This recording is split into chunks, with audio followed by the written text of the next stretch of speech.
அல்லேலூயா. ஆண்டவராகிய இயேசு கிறிஸ்து நாமத்தினாலே உங்கள் யாவருக்கும் என் அன்பின் வாழ்த்துக்கள். இந்த நாளிலும் ஏசாயா தீர்க்கதரிசன புஸ்தகத்தில் 45ஆம் அதிகாரத்தில் 4ஆம் வசனம்,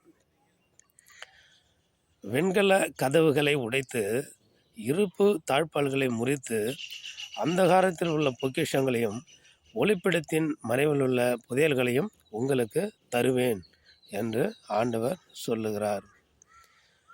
நமக்கு இந்த மாதிரி கஷ்டமான சூழ்நிலைகளில் நம்ம எப்பொழுதும் ஆண்டவரை நோக்கி ஜெபிக்கிறவர்களாக, மனம் தளராதவர்களாக நம்ம இருக்கிற பொழுது ஆண்டவர் என்ன பண்ணுறார், நமக்கு எப்படியாப்பட்ட மறைவான இடங்களில் இருந்தாலும் இருப்பு தாழ்பால்களை முறிக்கிறார், வெண்கல கதவுகளை உடைக்கிறார். அந்த காலத்தில் உள்ள பொக்கிஷங்கள் என்ன பண்ணுறாரு, ஒளிப்பிடத்தின் மறைவில் உள்ள எங்கே இருந்தாலும் சரி, நீதிமான்கள் நம்ம ஆண்டவராகிய இயேசு கிறிஸ்து நம்முடைய தேவன் நமக்கு ஒளிப்பிடத்தின் மறைவில் உள்ள புதையல்களை நமக்கு கொண்டு வந்து நம்மளுடைய கரங்களிலே கட்டாயம் கொடுப்பார். இருப்பு தாழ்பால்களை, வெண்கல கதவுகளை உடைத்து இருப்பு தாழ்பால்களை முறித்து அந்தகாரத்தில் உள்ள பொக்கிஷங்களையும் ஒளிப்பிடத்தின் மறைவில் உள்ள புதையல்களையும் நமக்கு இந்த நாளிலே கொடுக்க போகிறார். விசுவாசிக்கிறீங்களா?